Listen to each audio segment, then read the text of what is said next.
his kindness, to deliver them from the death and preserve them in spite of famine. Response: Blessed is the people the Lord has chosen to be his own. Our soul waits for the Lord, who is our help and our shield. May your kindness, O Lord, be upon us, who have put our hope in you. Response: Blessed is the people the Lord has chosen to be his own.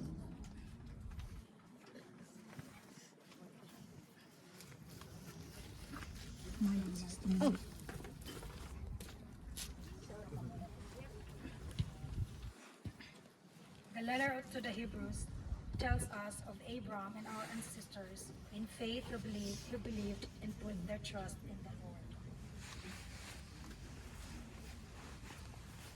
A reading from the letter to the Hebrews. Brothers and sisters, faith is the realization of what is hoped for and the evidence of things not seen. Because of it, the ancients were well attested.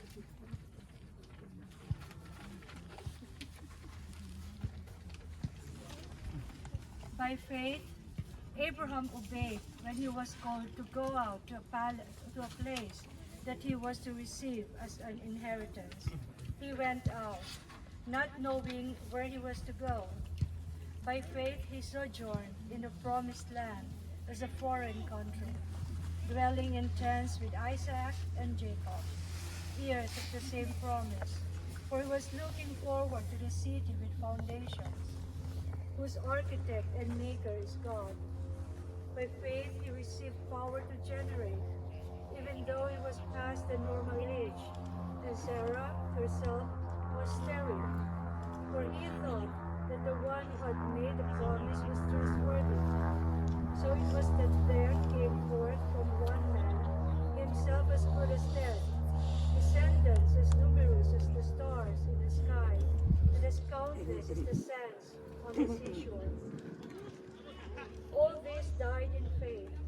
They did not receive what had been promised, but saw it and greeted it from afar and acknowledged themselves to be strangers and aliens on earth. For those who speak thus show that they are seeking a homeland. If they had been thinking of the land from which they had come, they would have had opportunity to return. But now they desired a better homeland, a heavenly one. Therefore, God is not ashamed to be called their God, for he has prepared a city for them.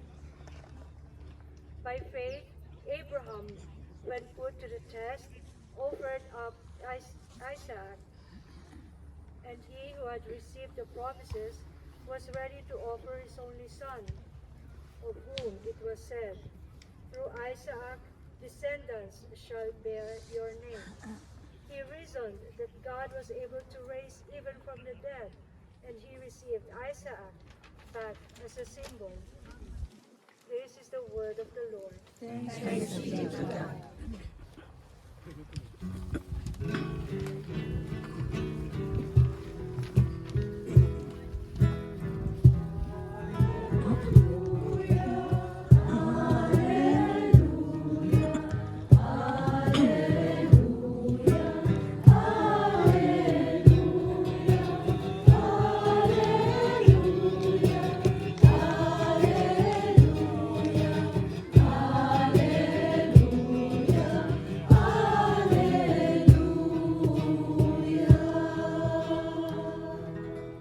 The Lord be with you. And also spirit. A reading from the Holy Gospel according to Mark. Glory to you, Lord.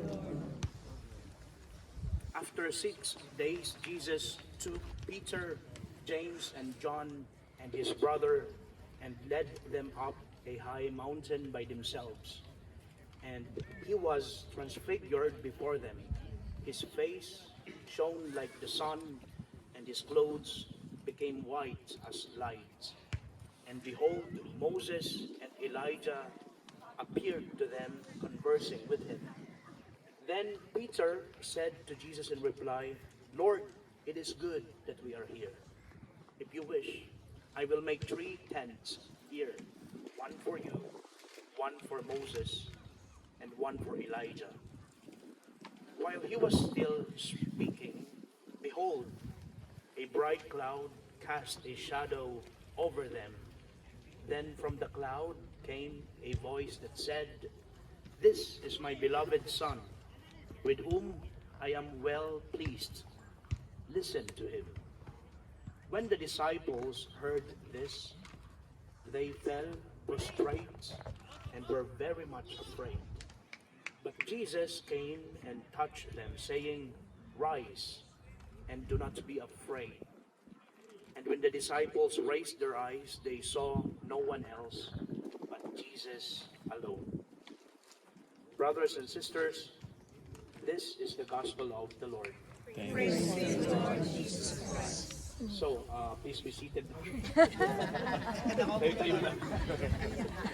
So, I arrived last Friday from a 7-week vacation, well-deserved vacation, because for 5 years I did not have the chance to see my parents because of pandemic. We are allowed to go back home once every 3 years, but because of the pandemic, it was you have to add 2 years, so 5 years, and they were all happy, and I'm back now, and it's so fleeting, it's like that, if you have a beautiful experience, di ba, pag may maganda kang karanasan, parang you can be happy that much up to a certain degree, pero hindi mo siya makikerry, no? Halimbawa, you were so happy when you had your first child. Tuwang-tuwa ka kasi you were dreaming of having a baby, of having a child. Nung pinanganak na yung bata, at saka lumaki na, sumakit na din yung ulo mo kasi talaga din magkaanak. Yung din, halimbawa, gusto mong magkapera, dati siguro you were thinking of living your dream, of working hard, back there in the Philippines. I don't know what province you are or cities. But when you were a child, you were dreaming of becoming somebody. Of having money. And now that you're here in Germany, you have money, sa mga merong pera. Some of you have honey. But no Iba, money. naghahanap pa. Pero alam niyo yung feeling na nandyan na eh. You have arrived.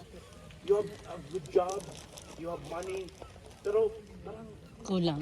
It's not enough. babalik ka na naman sa reality. You prepared too much for your exams sa mga estudyante dito, di ba? You are so industrious. Sabi nila, nagsusunog ka ng kilay. Tapos yung napasa mo na yung exam mo, parang yun lang, no? Balik ka na naman sa simula. Fleeting. Yung lahat ng magagandang bagay ay fleeting. Dito, maganda yung experience natin kasi, di ba, may sunshine, para naman ay patuloy ito. I hope it's going to continue. So, Yeah, it's continuing. we have built tents here, and we know that we are happy because we are one family in front of the beach. This is a once in a year experience to celebrate Mass in front of the beach with our brothers and sisters. Pero mamaya, pagkatapos ng kainan, pagkatapos ng sayahan, we will all go home, fleeting. And that was the experience of the disciples as well when they went to Mount Tabor. And transfiguration, it's not about Jesus, It's more about the experience of the disciples, because Jesus is the same. He's the same person. But for Peter, James, and John, they saw something. They were in the presence of a glorified body of Jesus, in the presence of a majestic transformation of Jesus. Para bang kaibigan mo, halimbawa si Ate Noemi, kasama ko palagi, tapos bigla-bigla mag-glow siya.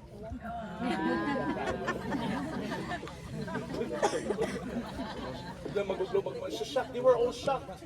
Sabi pa ng mga disipulo, hindi ko alam, Peter, James, John, they were having the same thought. Lord, dito na lang tayo. Let us not go back. Let's stay here. I could die here. Let's build 3 tents. One for you, one for Moses, one for Elijah. Huwag na tayong bumalik doon sa baba because ang daming problema doon. Dito na tayo. Let's stay here. But Jesus told them, no, we have to go back. So transfiguration it's a beautiful feast to reflect about the triumph of the Spirit and also the downfall of the Spirit. How it would be, if, for example, we will not try our best to become the best version of